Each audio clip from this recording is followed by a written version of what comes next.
Hola, buenas tardes. Lo primero, bienvenidos y bienvenidas a las caras nuevas que estáis hoy aquí acompañándonos en la tarde de este miércoles, el segundo día de las primeras jornadas de narcotráfico sobre narcotráfico en el estrecho de Gibraltar, organizadas por la UNED de Ceuta. Empezamos la tarde con Ana Isabel Villagómez Muñoz, que me acompaña en la mesa. Ella es licenciada en Derecho por la Facultad de Derecho de Zaragoza, ingresó en el Cuerpo de Letrados de la Administración de Justicia en el 89, ingresó en la carrera fiscal en el año 90, con un primer destino en la Fiscalía de Área de Algeciras hasta el año 92. Desde el 92 la destinaron en la Fiscalía Provincial de Cádiz, y en 2001 fue nombrada fiscal delegada de la Fiscalía Especial Antidrogas de Cádiz y Ceuta, con dedicación exclusiva a partir de 2005. En el año 2008 fue fiscal coordinadora de la sección antidroga de la Fiscalía Provincial de Cádiz y Ceuta, fecha de la creación de este órgano, y que actualmente está compuesta por 18 fiscales, 3 de ellos en régimen de dedicación exclusiva. Además es la coordinadora antidroga de la Comunidad Autónoma de Andalucía desde el año 2020. Ana, muchísimas gracias por haber acudido, por haber aceptado la invitación de la UNED de Ceuta, del Centro Asociado.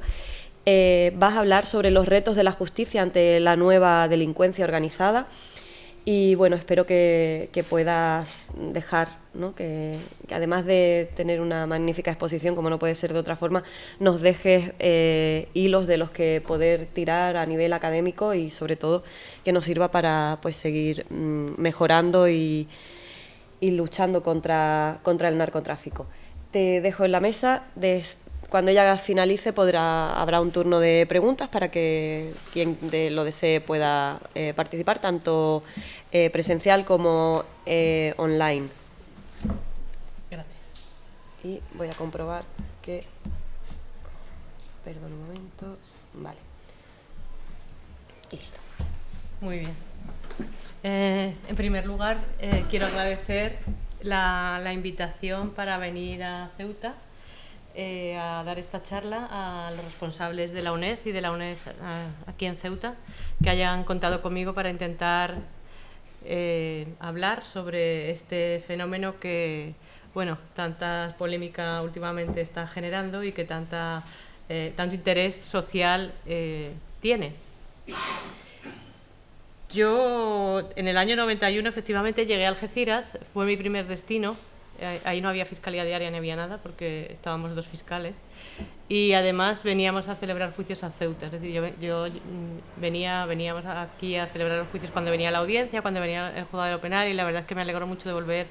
Volví después, más adelante, claro, pero ya hacía muchos años que no venía a Ceuta y la verdad es que me alegro y de poder compartir también un rato con mis compañeros de aquí, de la Fiscalía de Área de Algeciras, que también pues tienen un reto en esta ciudad con el tráfico de drogas.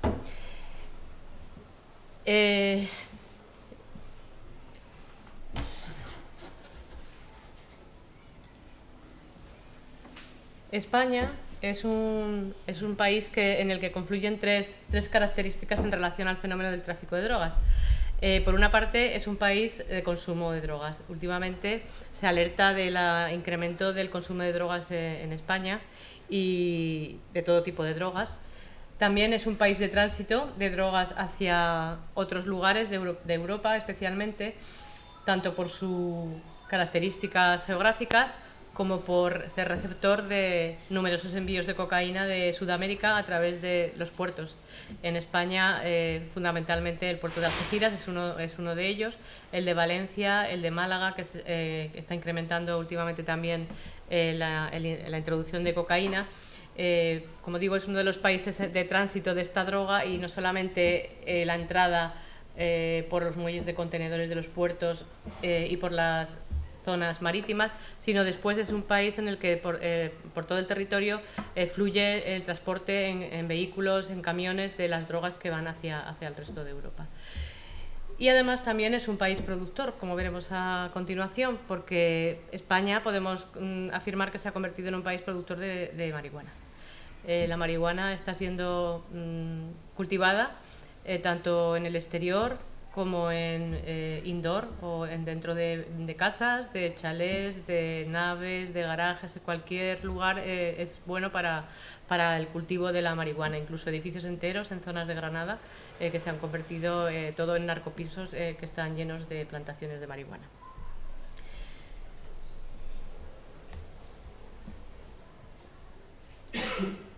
Como digo, en España la situación es de consumo y de tráfico. En España no se incrementa notablemente el fenómeno del tráfico de drogas hasta los años 60, 70. En el año 67 la ley que reguló por primera vez, que es la ley del medicamento, señalaba que en España no existía un problema como en otros países del extranjero en intensidad y en relación al consumo de drogas y al fenómeno del tráfico de drogas. Hasta el año 1971 no se incluyó en el Código Penal el delito de tráfico de drogas. Desde luego no podemos decir hoy lo mismo. En los años 70, en los años 80, la irrupción de la heroína a gran escala hizo que en España se debatiesen dos enfoques en relación a la lucha contra el tráfico de drogas. Por una parte, un enfoque punitivo, que lo que recalcaba era la represión y las penas a los consumidores, o por otra, un enfoque terapéutico asistencial. En España se llevó a cabo una posición intermedia, a diferencia de lo que ocurría en otros países como en Estados Unidos, que lo que se reprimía era el consumo, y lo que se llevó a cabo fue una política que era muy de maquillaje, porque se detenía muchísima gente, pero realmente no se iba al fondo del problema, no se iba a las organizaciones que traficaban con drogas, sino que se detenía pues, a los pequeños consumidores o a los pequeños camellos. En España se adoptó también este sistema de punición, pero sin embargo se consideró que era necesario algo más, que era necesario establecer políticas para prevenir, y por ello se creó el primer Plan Nacional sobre Drogas, que se creó en los años 80 como una forma de intentar disminuir la demanda de drogas, sobre todo en los jóvenes. Se puso el énfasis en la disminución de las desigualdades, de la marginalidad, en dar oportunidades a los toxicómanos para rehabilitarse, y por tanto además de las penas por los delitos de tráfico de drogas, el Plan Nacional sobre Drogas, que subsiste en la actualidad, establece políticas, como digo, de prevención, y no solamente de adicciones a drogas, sino cualquier tipo de adicción al juego, etcétera. Y cada año tiene una campaña, sobre todo para concienciar a los jóvenes pues del consumo de hachís, del consumo de drogas de diseño, de las consecuencias de consumir o de comprar drogas en el extranjero, etcétera. Y evidentemente también la punición del tráfico de drogas, y ahí entra en juego el derecho penal. El derecho penal, debemos decir que no es la solución. Parece que todo lo queremos solucionar cuando pasa algo con el derecho penal. El derecho penal funciona, o sea, entra en juego cuando ya todos los demás mecanismos anteriores han fallado. Estos mecanismos de prevención y se ha dado lugar a que la gente llegue al consumo de drogas. Y cuando hay consumo hay gente que vende, porque lo que pretenden es efectivamente beneficiarse económicamente con esas ventas. En Andalucía y en esta zona, en el campo de Gibraltar, tenemos todo tipo de delitos de tráfico de drogas. Por una parte, de drogas que no causan grave daño a la salud, como es el hachís, la marihuana, algunos medicamentos. Que no causan grave daño a la salud es entre comillas, porque después veremos cómo es el cultivo actual de estas drogas. Y después de drogas que causan grave daño a la salud. Tenemos desde menudeo, narcopisos, telecoca, consumo actualmente de heroína mezclada con cocaína, llamado rebujito, hasta los grandes alijos que entran por los muelles de Algeciras a través de los contenedores que vienen de países de Sudamérica. Y que pueden ser o bien grandes cargas de cocaína, miles de kilos, o incluso menos, a través del sistema que se denomina del gancho perdido o gancho ciego, que consiste en, hace falta también una organización en ambos países, consiste en introducir una carga en el país de origen en la entrada del contenedor, en bolsas o maletas que pueden llegar desde 30 hasta 100 o 200 kilos, con un precinto falso, igual que el que lleva el contenedor, de forma que cuando llega a destino, las personas encargadas de rescatar esa droga saben qué contenedor es, rompen el precinto, saca la droga, pone en el otro precinto y parece que ahí no se ha tocado el contenedor. La mayoría de los contenedores que llegan por el sistema del gancho ciego tienen como destino el puerto al que llega, y en cambio los contenedores con más carga pueden ser contenedores en tránsito hacia otros países. Es muy complicado detectar un contenedor con droga teniendo en cuenta los miles y miles de contenedores que transitan por el puerto de Algeciras. Existen mecanismos de control como el escáner, hay grupos operativos de la Guardia Civil y de la Policía Nacional y de Vigilancia Aduanera que llevan a cabo análisis de la información de empresas que pueden ser sospechosas de transportar esas mercancías, pero en definitiva lo que se interviene es una mínima parte de lo que realmente está transitando por ese muelle. En cuanto a las drogas que no causan grave daño a la salud, pues desde el menudeo y sobre todo se está poniendo el foco y se agravan las penas cuando se trata de venta a menores, hasta el tráfico de hachís a gran escala por medio de también camiones que pasan con miles de kilos de hachís, e incluso también con las embarcaciones de alta velocidad, que son las que están proliferando últimamente por nuestras costas, por la costa de Cádiz, por esta zona de Ceuta, Huelva, Málaga y Almería. Ahora están también desviándose hacia el Mediterráneo, dada la presión policial que existe por esta zona. Y como he dicho antes, las plantaciones de marihuana. La marihuana siempre se ha tenido como una conciencia social de ser una droga que no es importante, que no causa tantos daños a la salud como otro tipo de drogas, y que bueno, que tampoco era tan mala. Bueno, como digo, España se ha convertido en un país productor para toda Europa. La evolución de las plantaciones han ido desde plantaciones de plantas al aire libre, plantas naturales, a llegar a la actualidad que son plantas transgénicas con semillas modificadas genéticamente, que lo que hacen es que esa planta tenga una mayor concentración del principio activo. El principio activo de la planta del cannabis tiene numerosos componentes. Y entre ellos se encuentra el que da mayor psicoactividad, que es el tetrahidrocannabinol. También existen otros cannabinoides y el llamado CBD, que se ha puesto ahora tan de moda. Pero el que tiene la toxicidad es el THC. Bueno, pues si en el año 91, cuando yo llegué a Algeciras, el THC, o el tetrahidrocannabinol de la marihuana, era inferior a un 4%, en la actualidad estamos llegando hasta el 20 o 20 y tantos %, o incluso más, de la marihuana. De forma que, claro, las personas que consumen marihuana pensando que es la marihuana que existía en aquella época están muy confundidas, y en la actualidad los psiquiatras están alertando de las graves patologías mentales que se pueden llegar a producir por el consumo habitual de marihuana de este tipo, y además por gente joven. De hecho, hay gente joven que, sin tener ninguna patología en su familia ni él, han generado graves trastornos psiquiátricos, incluso brotes psicóticos, esquizofrenia, por el consumo habitual de marihuana. La marihuana se cultiva además con estas semillas. Antes las plantas tardaban meses en florecer, y ahora, sin embargo, se trata de plantas que dan 2 o 3 cosechas al año. La marihuana, que se ha puesto también muy de moda en Europa, se está pagando casi al precio equiparable al hachís, y por tanto muchas mafias y muchas personas que estaban dedicándose al tráfico de hachís procedente de Marruecos, personas que ayudaban en los alijos, personas que eran los responsables de guardar la droga, pues lo que se han hecho es pasarse al cultivo de marihuana, porque evita los intermediarios, evita tener que contactar con Marruecos, y los cultivan en una zona de confort de su casa o de un garaje al lado de su casa. Pero sin embargo no debemos de pensar que esto supone un tráfico de drogas de menor importancia, porque en el fondo también están las organizaciones que confluyen en este tipo de actividad delictiva. De hecho, se ha detectado que hay incluso despachos de abogados que te crean una sociedad para que tú puedas tener las semillas, puedas tener todos los aparatos necesarios para el cultivo, gente que se preocupa de cómo se cultiva, de las plagas, de poner la temperatura idónea, las luces, las extracciones, y después también se ocupan de recoger la cosecha y llevarla a otros países.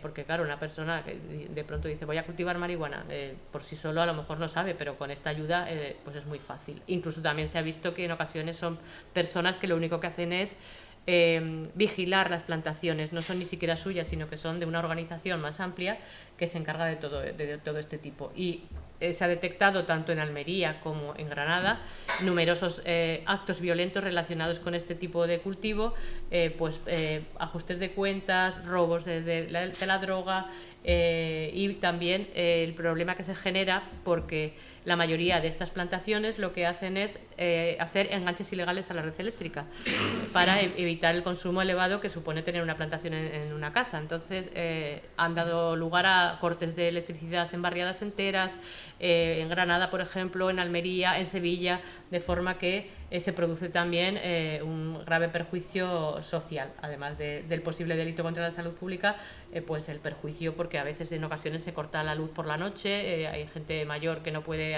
llevar a cabo su actividad, y por lo visto esto está produciendo serios problemas en estas ciudades. También genera ingentes beneficios que se intentan ocultar o transformar para que no se vea cuál es su procedencia ilícita, por lo que da lugar también a actividades de blanqueo de capitales. En cuanto a los clubes cannábicos y las plantaciones de uso industrial, los clubes cannábicos se pusieron de moda hace un tiempo, y fundamentalmente en Cataluña, con la idea de fomentar un consumo responsable. Que en el fondo el consumo compartido no está penalizado siempre que se den determinados requisitos que veremos a continuación. Lo que pasa es que muchas veces bajo estos clubes cannábicos lo que se oculta es un verdadero supermercado de droga. Se plantan numerosas plantas y después se vende a los socios, que en ocasiones superan hasta los 1000, 50 gramos, 100 gramos, que después escapa al control de la propia sociedad, y por tanto existe posibilidad de difusión a terceras personas.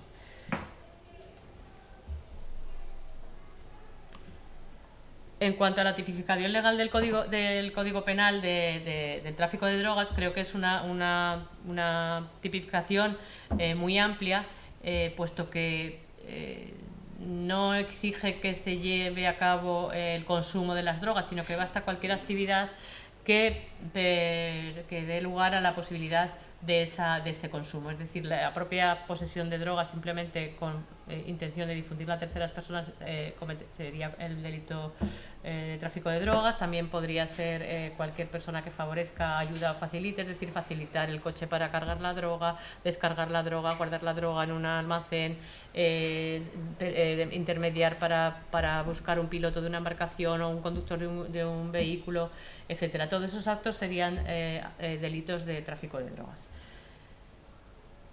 ¿Qué son las drogas? Porque en el Código Penal no se determina qué sustancias son las drogas. Es una norma, lo que se llama una norma penal en blanco. Hay que acudir a otras leyes para ver qué es lo que se entiende por droga o sustancias estupefacientes.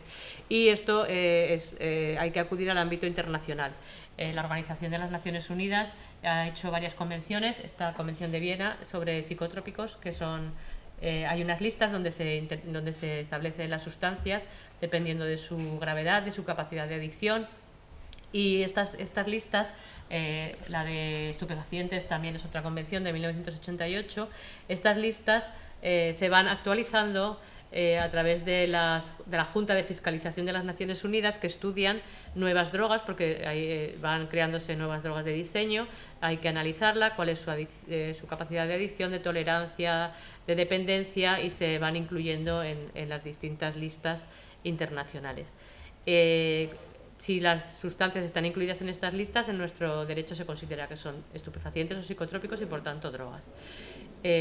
Además, también en nuestra legislación la ley del medicamento permite que la Agencia Española del Medicamento y Productos Sanitarios, aunque no estén incluidas en estas listas internacionales, pueda determinar que una sustancia es droga, siempre que haya un análisis por el Instituto de Toxicología, médicos forenses, que nos den cuenta de que te dan los requisitos para que se considere esa sustancia como droga por todas estas características que acabo de decir. Pero bueno, lo habitual es que sean las juntas de fiscalización internacionales las que establezcan cuáles son las nuevas drogas que van surgiendo. También, para que se cometa el delito, es necesario que la persona que lleva a cabo esa actividad tenga intención en difundir la droga a terceras personas. Por tanto, se excluiría el autoconsumo. La gente que tiene droga para consumir ellos solos no sería un delito. solo sería una infracción administrativa la tenencia de droga en espacios públicos. A ver, esto realmente es una contradicción, porque no está penado el consumo, pero la persona que consume se la tiene que comprar a alguien. Por tanto, esa persona, si tiene que consumir, tiene que fomentar que otro cometa el delito. Pero por ahora esto es así. Se excluye también el consumo compartido, como hemos explicado, de las asociaciones cannábicas, o incluso sin asociaciones. Por ejemplo, dos personas se ponen de acuerdo, van a comprar la droga y la consumen conjunta, o una persona le da a otra dinero para que compre droga, aunque bueno, eso ya supondría facilitar el consumo, pero si la van a consumir juntos, se trata de personas que ya son consumidores y no hay riesgo de que se difunda a terceras personas, la conducta sería también atípica, no habría delito. Y luego se establece también el supuesto en el que con lo que se trafique sea una sustancia que tenga tan poco principio activo que no tenga capacidad para afectar a la salud. Y todo esto tampoco está en el Código Penal. Ha sido la jurisprudencia del Tribunal Supremo la que ha establecido cuáles son, por ejemplo, las dosis de autoconsumo. Pues desde el año 2001, conforme los criterios del Instituto de Toxicología, se ha establecido que la cantidad de consumo sería para una copia para unos 5 días. Y estas son las cantidades dependiendo de si se trata de heroína, cocaína, marihuana, hachís.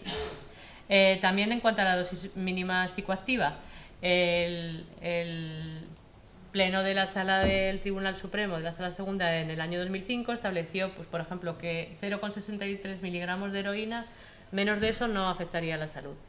Claro que eso es muy relativo, porque claro, depende de quién se la tome. Si se la das a un niño pequeño, quizás ese 0,66 miligramos podría afectarle, pero en principio una persona adulta que venda a otra persona adulta menos de estas cantidades de droga, como no podría afectar a la salud pública, no sería un delito.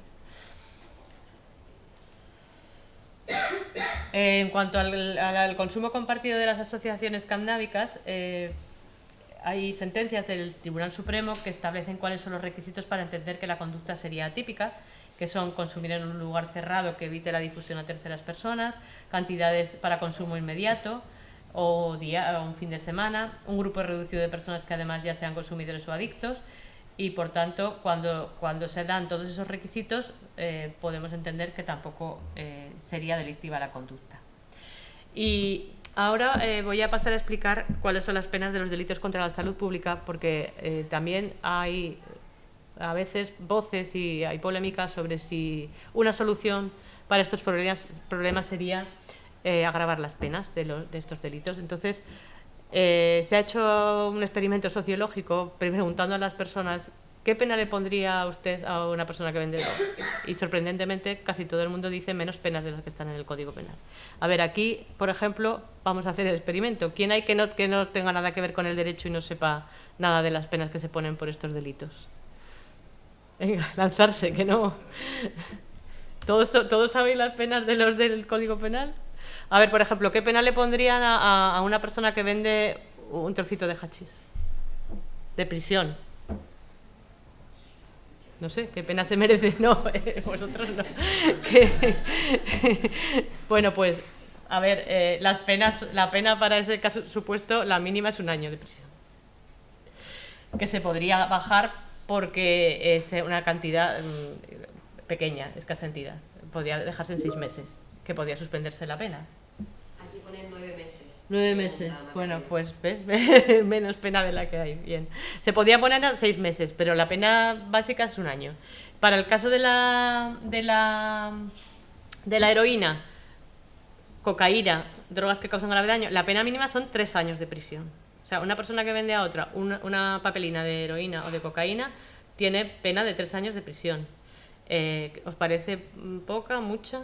Es complicado demostrar eso. Si yo puedo tener en mi casa 3 gramos y yo lo parto en papelinas y tengo de 1 gramo por 60 papelinas, son de mi consumo. Ahora, yo le vendo a uno una y tampoco me llega a la porción que cuenta usted. Sí, pero ahora estamos hablando de la pena por vender una que supere esa proporción. O sea, una que supere, que se dé las condiciones de que sería delito. La pena mínima serían 3 años de prisión.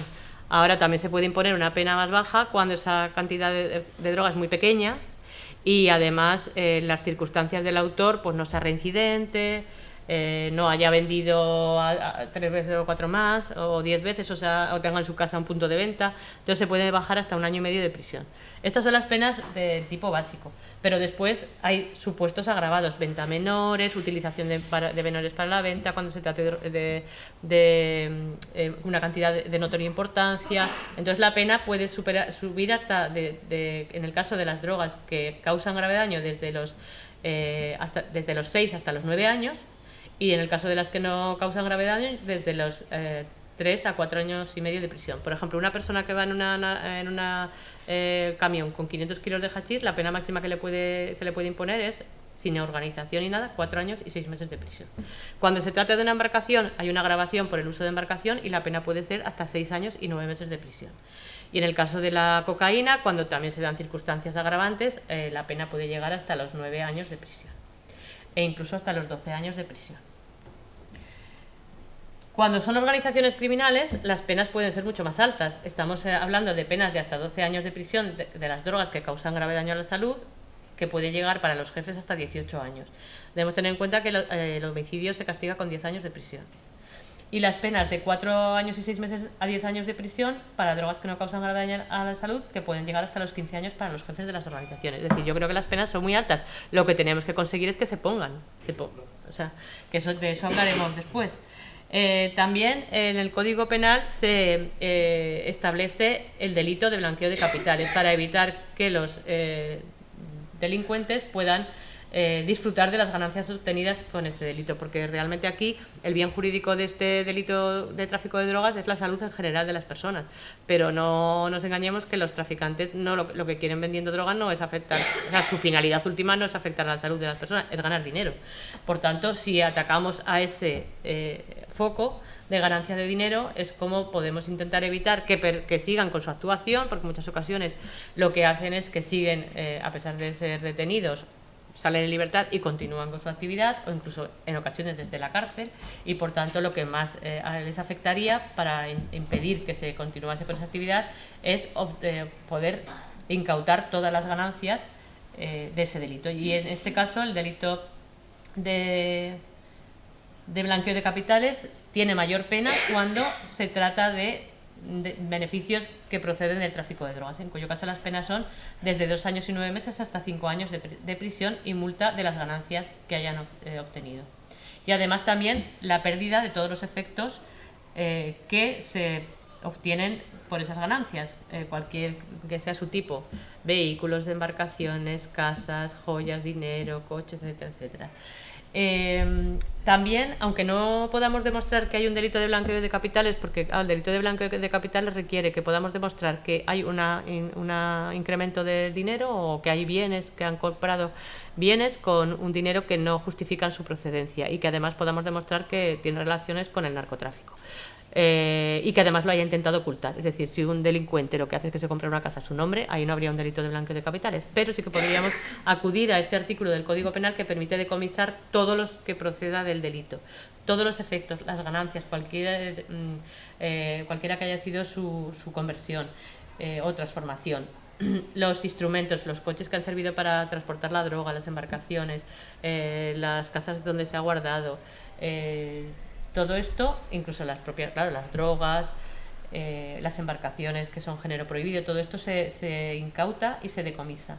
Lo que pasa que, y aquí ya les pondré más concretamente en la mesa redonda, el Estado también está fallando en cuanto a obtener esas ganancias de manera que pueda revertir en la sociedad, porque la finalidad última de la incautación de estos bienes es entregarlas, una vez que hay sentencia firme, al Plan Nacional sobre Drogas, que tiene a su vez una mesa de adjudicación que decide qué hacer con ese dinero, con esos bienes, y que en la mayoría de las ocasiones lo que hace es programas de rehabilitación, programas también de informativos, lleva a cabo también ayudas a centros de toxicómanos, a las fuerzas y cuerpos de seguridad y al ejército en la lucha contra la droga. Es decir, todo esto finalmente revertiría en la sociedad. Pero, sin embargo, está fallando el hecho de que la justicia no es rápida para poder llevar a cabo esos decomisos. La mayoría de las veces los vehículos y las embarcaciones están en depósitos y se pierde su valor. y por tanto hay un problema bastante grave en este sentido y que por ahora no se está consiguiendo solucionar a través de la Administración de Justicia. Es verdad que se creó la Oficina de Gestión y Recuperación de Activos, que es una oficina que gestiona durante la tramitación de un procedimiento que se hace con los bienes, pero esa gestión requiere de una orden de un juez, y mientras un juez no ordene eso, la Oficina de Recuperación de Activos no puede funcionar. Por tanto, hasta que un juez no diga en un auto, pues este vehículo se le atribuye a las fuerzas y cuerpos de seguridad para su uso provisional hasta que hay sentencia, o se vende anticipadamente y se guarda el dinero. Todo eso los jueces no tienen, lo hacen, pero es muy lento porque no tienen suficientes medios para poder abordar todo el conjunto de una causa penal, acusados, las pruebas, las defensas, los recursos y además toda la gestión de estos bienes. Por tanto, este es un reto que desde luego no estamos consiguiendo. También en estas organizaciones criminales llevan aparejadas otros delitos relacionados. Por ejemplo, ajustes de cuentas entre bandas, secuestros, lesiones, homicidios. Estas actividades son muy difíciles de perseguir porque la mayoría de las veces las personas afectadas son parte de la organización, o de forma que cuando si están secuestrados o les han causado lesiones, sí que llaman a las fuerzas y cuerpos de seguridad, pero después todos se echan atrás y nadie quiere declarar contra los miembros de la organización que han llevado a cabo estas actividades delictivas, y por tanto muchos de estos asuntos se quedan sin poder resolver por falta de prueba, porque no tenemos más prueba que la declaración de la víctima, y si la víctima pertenece a la organización ya se cuida la organización de amenazarle o de pagarle para que no diga nada. También otros delitos relacionados son los robos de droga, los llamados vuelcos, que son muy sofisticados porque hay verdaderas organizaciones dedicadas a llevar a cabo estos robos, y además haciéndose pasar por las fuerzas y cuerpos de seguridad del Estado con uniformes, placas, vehículos, de forma que incluso los propios delincuentes piensan como ha pasado varias veces, que no es la policía cuando de verdad es la policía, y por eso a veces hay disparos a policías pensando que son gente que les quiere robar la droga. Y ha pasado ya en varias ocasiones. Y luego delitos relacionados como la violencia reactiva, como consecuencia de las persecuciones y de la represión por parte de las fuerzas de seguridad a los delincuentes que transportan droga, que tienen una plantación, etcétera.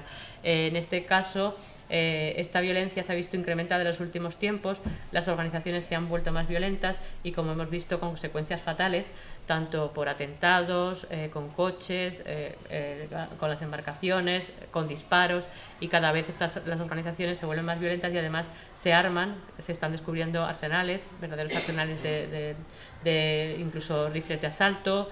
En Sanlúcar se encontraron varios Kalashnikov en varias ocasiones. Por tanto, esta generación de violencia es consustancial a las organizaciones criminales actuales que operan por esta zona. También el uso de narcolanchas, que se han incrementado notablemente en los últimos años. Ha habido como una transición porque las narcolanchas empezaron no de las dimensiones de las actuales, pero comenzaron hace 10 o 12 años como uno de los medios de transporte de elevadas cantidades de hachís. Después, cuando hubo una represión contra esta actividad, cambiaron el sistema y utilizaron embarcaciones de recreo, embarcaciones de menor porte, pero últimamente están volviendo otra vez a las narcolanchas, y además cada vez con mayor capacidad de carga y cada vez con mayor capacidad en sus motores.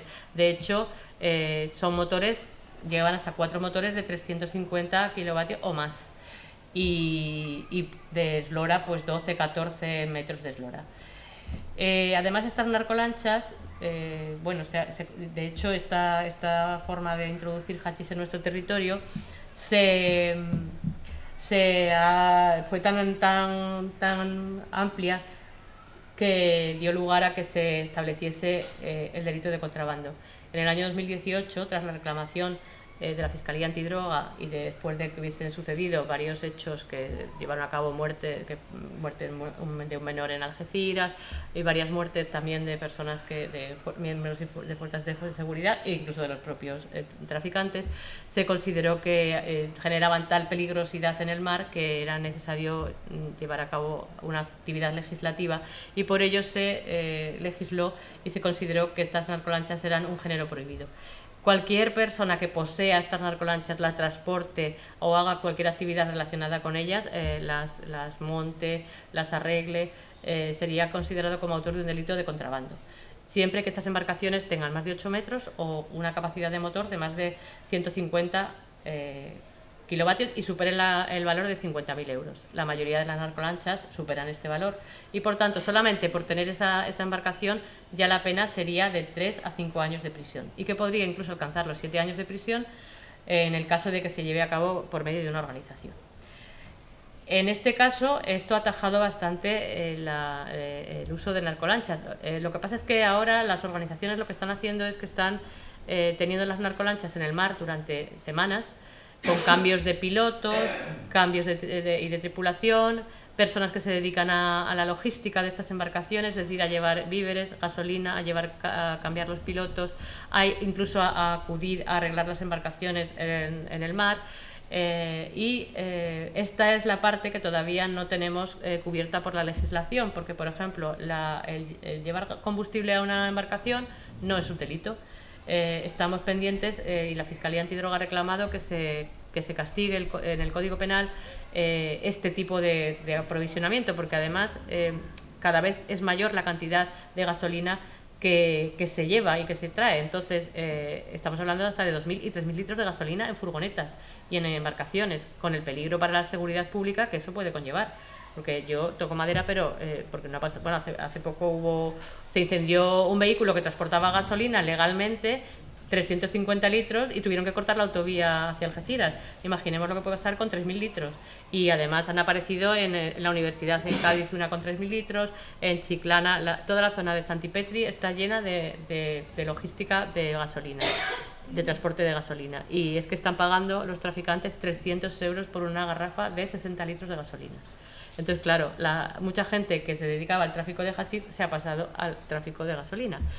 Vamos a intentar, y en la Fiscalía de Cádiz lo estamos haciendo, ya hemos hablado con las fuerzas y cuerpos de seguridad, aplicar un delito que es la tenencia de sustancias inflamables, sin cumplir las normas reglamentarias, porque la gasolina se puede transportar hasta 240 litros en un vehículo, y todo lo que sea superior, si podemos demostrar que hay un peligro para la seguridad ciudadana, podría constituir un delito de tenencia de sustancias inflamables, cuya pena sería hasta 8 años de prisión, de 4 a 8 años de prisión, y además podríamos intervenir las furgonetas, la gasolina, que luego ahí también hay un problema con la gasolina cuando se interviene porque no se sabe qué hacer con ella, es gasolina sin trazabilidad, no tiene facturas, también podría infringir las normas de impuestos especiales.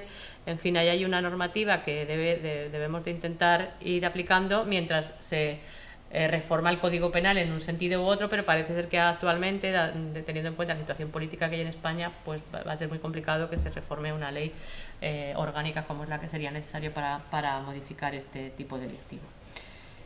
Y bueno, todo esto es el Código Penal que tenemos para poder llegar a una condena y poner una pena a los autores. Pero ¿cómo se llega a una condena? Porque claro, en la teoría los delitos están ahí, pero tenemos que llegar a probarlos. Quien tiene la carga de la prueba en el proceso penal español es el Ministerio Fiscal, que tiene que ser el que pruebe en un tribunal los elementos de estos delitos. Y cuando se inicia una causa penal, empieza un juzgado de instrucción, el juez tiene que conocer que hay un delito y siempre suele ser a través de las fuerzas y cuerpos de seguridad, pero también una persona particular puede denunciar, o incluso el juez o el fiscal, si conocen por sí mismos que se está cometiendo un delito, pueden iniciar sus actividades de oficio.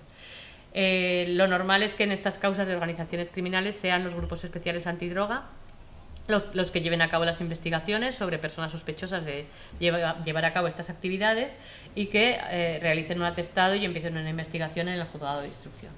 El juez de instrucción y el Ministerio Fiscal en ese momento tienen que recabar las pruebas que sean necesarias para poder demostrar esa actividad delictiva, junto con el abogado defensor, que también puede intervenir en esta fase del procedimiento. En este caso es cuando se solicitan las medidas cautelares sobre los bienes y sobre las personas, la prisión provisional. Hay que tener en cuenta que la prisión provisional en España no puede acordarse, salvo que lo pida el fiscal. El juez por sí mismo no puede acordarla, pero además es necesario que haya requisitos, una serie de requisitos, es decir, que haya indicios de que esta persona ha cometido ese delito, que además sea un delito grave y que además existan riesgos de sustracción a la justicia, riesgo de afectación a la víctima, riesgo de destrucción de pruebas, es decir, que la excepción en España, hasta que llega al juicio, no es la prisión provisional, es la libertad provisional. La prisión provisional, por tanto, es la excepción y por ello solamente se puede acordar en casos de delincuencia muy grave y cuando además haya indicios de que efectivamente esa persona cumple esos requisitos. El plazo máximo de prisión provisional son 2 años en España, salvo excepciones para determinados delitos que puede prorrogarse hasta 4. Claro, los plazos en los que las causas se finalizan son mucho más largos, porque dada la falta de medios, en ocasiones para llegar a un juicio se pasan 8, 9, 5, 6, 7, incluso 10, 12 años. Claro, hay que poner en libertad a las personas que están en prisión provisional.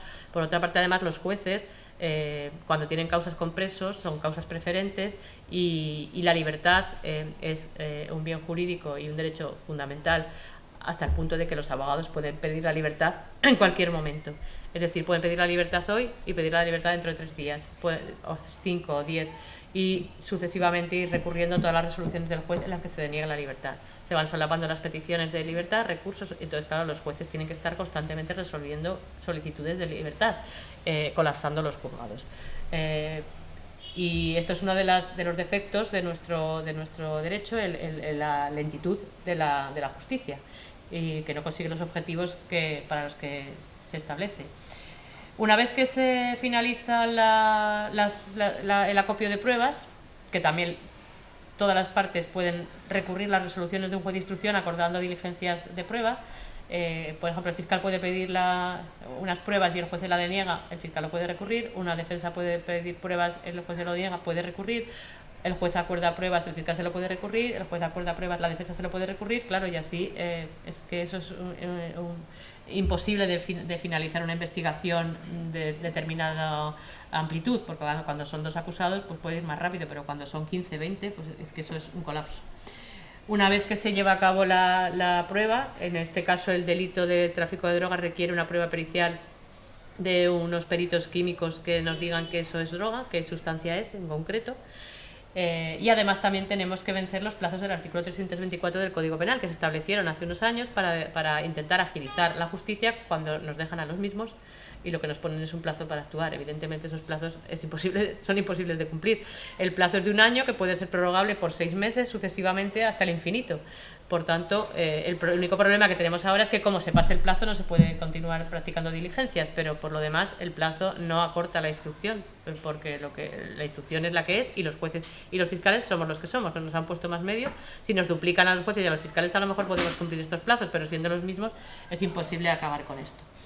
Para la delincuencia organizada, la ley de enjuiciamiento criminal, que es la ley por la que se regulan los procedimientos penales en España, es del año 1882. Ha sufrido numerosas reformas, porque en el año 1882 jamás nadie, y menos el redactor de la ley, se imaginaba la existencia de estas organizaciones. Por tanto, no existían regulación de las técnicas de investigación. Sin embargo, se han ido introduciendo sucesivamente, porque ya esta ley es como una ley Frankenstein que está llena de costuras, se han introducido estas herramientas para luchar contra las organizaciones criminales. Herramientas de investigación, entregas vigiladas, que pueden ser nacionales o internacionales. Las entregas vigiladas suponen que dejar pasar remesas de mercancías para desarticular la organización, para ver dónde va esa droga. La policía vigila y controla esa droga y ve a dónde llega. Agentes encubiertos, funcionarios de policía que se infiltran en la organización para obtener información. Esto no es como una película, realmente aquí suelen ser personas que se toman contacto con algunas de las personas relacionadas con la organización, pero no se meten en la organización como en las películas americanas en las que parece un traficante más. Luego también mucha inteligencia policial, análisis de datos de las organizaciones, cómo funcionan, quiénes son sus integrantes, etc. Fiscales especializados en narcotráfico, fiscales antidrogas, redes coordinadas de fiscales antidroga internacionales, como la red de fiscales que hay con Iberoamérica, antidroga, y la formación de equipos conjuntos de investigación entre jueces y fiscales españoles y extranjeros de otros países, con policías de España y de otros países que consiguen atajar o por lo menos consiguen investigar organizaciones que son transnacionales, organizaciones en España y fuera de España, en los países fundamentalmente de nuestro entorno europeo.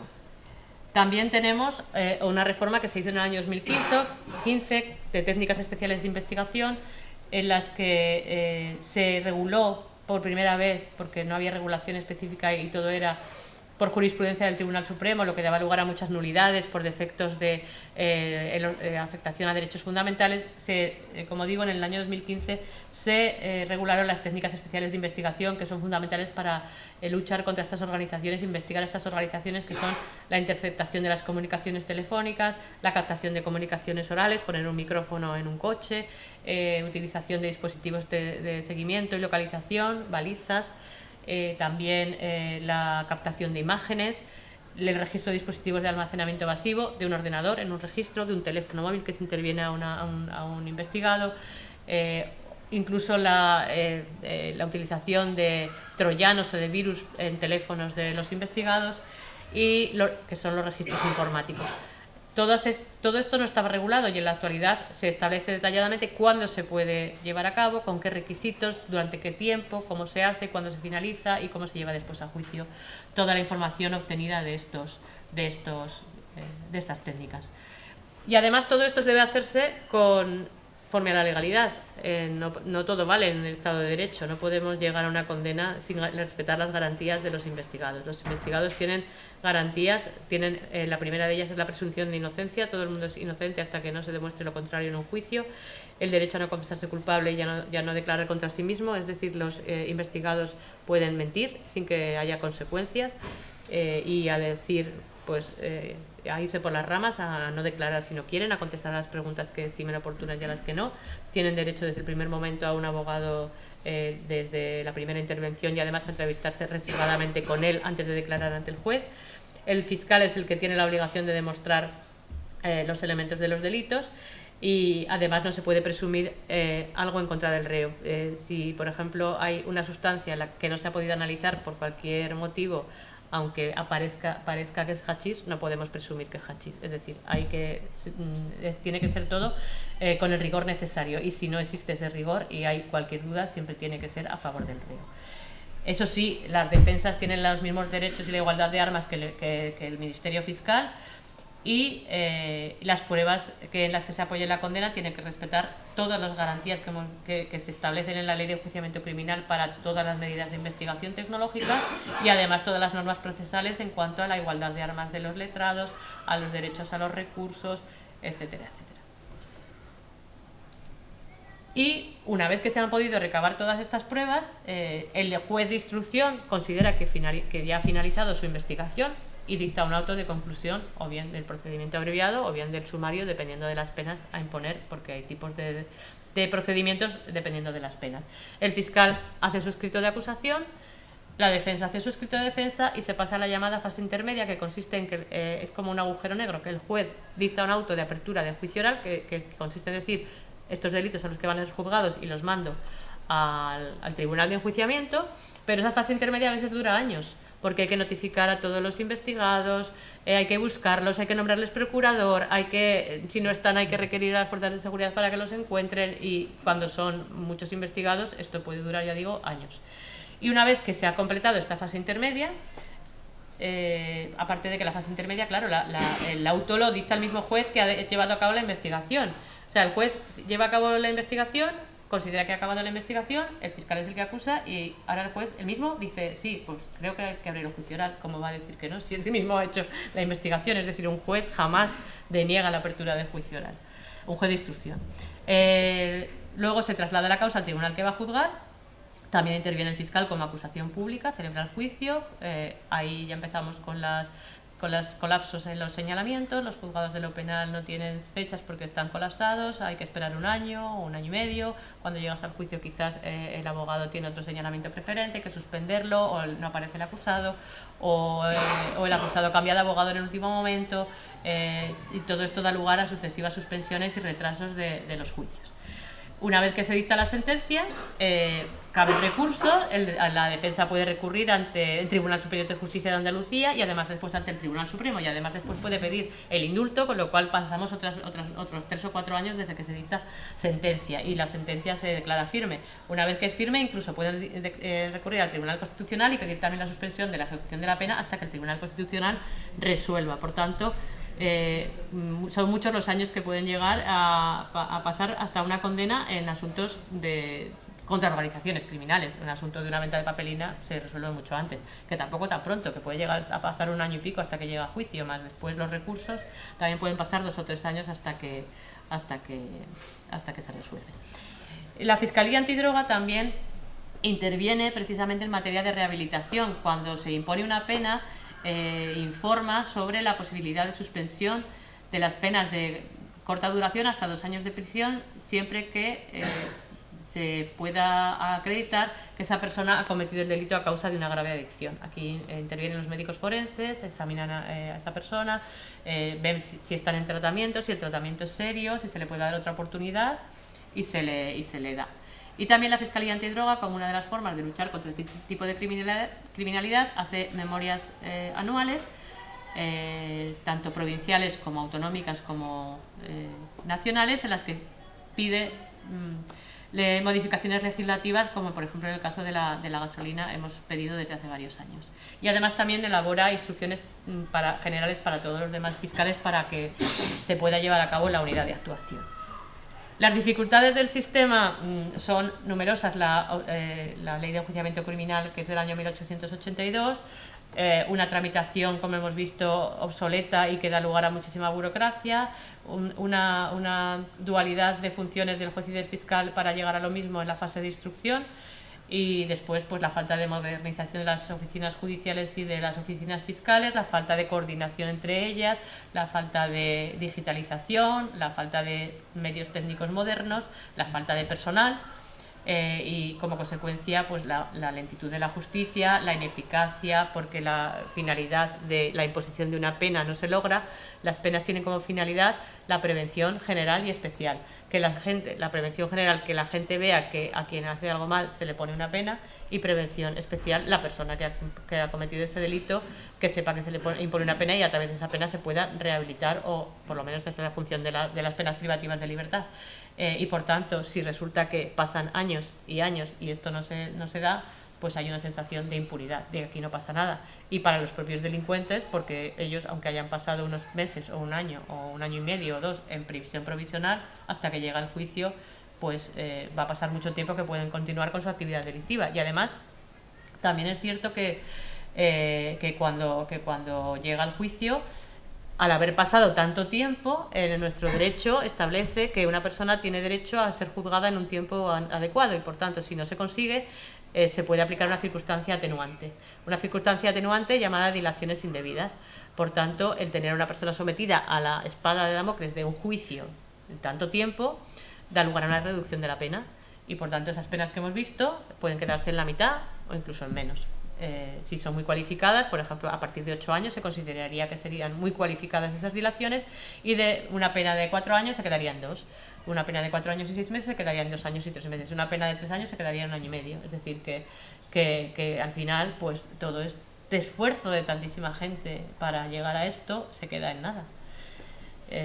Y bueno, esa es la cuestión. De todas formas, también quería resaltar, y ya con esto termino, que estas conductas de organizaciones criminales que dan lugar aquí a esta sensación de impunidad y a esta alarma social y a estas graves consecuencias, se enmarcan dentro de un sistema global, porque las organizaciones son transnacionales. El hachís viene de Marruecos, las organizaciones son compuestas por gente marroquí, por gente española y por gente de Europa, que es la que recibe la droga.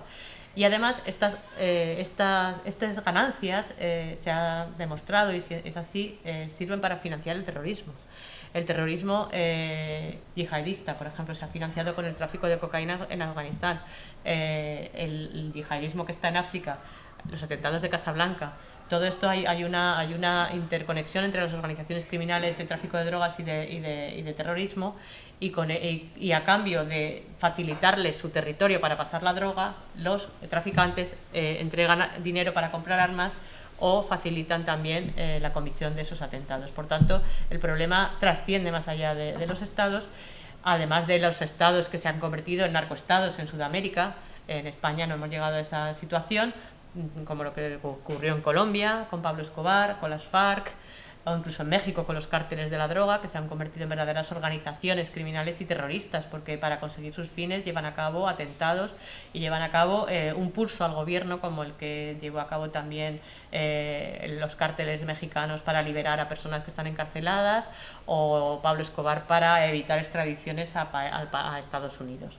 Pero en la actualidad ya digo que en África hay esas conexiones, y además también conexiones entre los traficantes y los terroristas con la mafia italiana, la mafia calabresa, a través de falsificación de pasaportes, en definitiva. Y no tan lejos tenemos Europa con el grave problema que tiene Holanda, la familia real holandesa, amenazada por la macromafia, que son personas de origen magrebí que viven en Países Bajos, y que son muy violentos, y que son personas que vienen a España a recoger drogas, y que es una organización que ha cometido asesinatos, ajustes de cuentas, y que está amenazando hasta la familia real holandesa. Europa, la Comisión de Europa, de la Comisión de la Unión Europea, ha puesto el foco en estos últimos años en atajar este problema que crea una grave seguridad a los estados de la Unión Europea.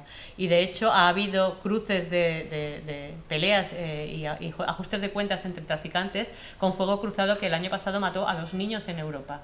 Y por tanto el foco está en la cooperación internacional entre todos los países de Europa. Se están llevando a cabo numerosas actividades transnacionales entre jueces, fiscales de capacitación con Iberoamérica, con África Occidental, para intentar aplicar a esas actividades delictivas tanto formación como incremento de las investigaciones entre todos estos países, Iberoamérica y España. Formación de equipos conjuntos y redes fiscales antidroga. Se quiere crear también en Europa una red de fiscales antidroga europeos, y se ha puesto el foco este año en los puertos. Europa ha puesto el foco en los puertos europeos, porque aparte de los de España están también los de Rotterdam y Amberes, que están incrementando notablemente el tránsito de cocaína.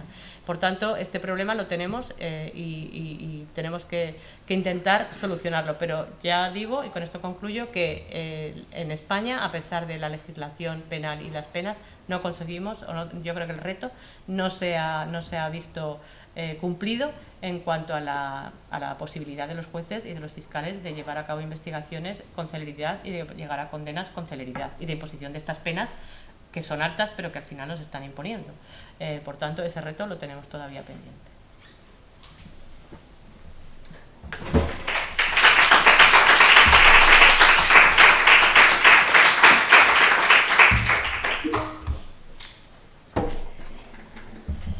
Muy bien, Ana, muchísimas gracias por tan clarificadora exposición, que, bueno, a los que estáis acostumbrados sois de la judicatura, abogados y jueces y fiscales, estáis acostumbrados, pero es verdad que muchos de los estudiantes que están al otro lado seguro que están encantados de haberte podido escuchar.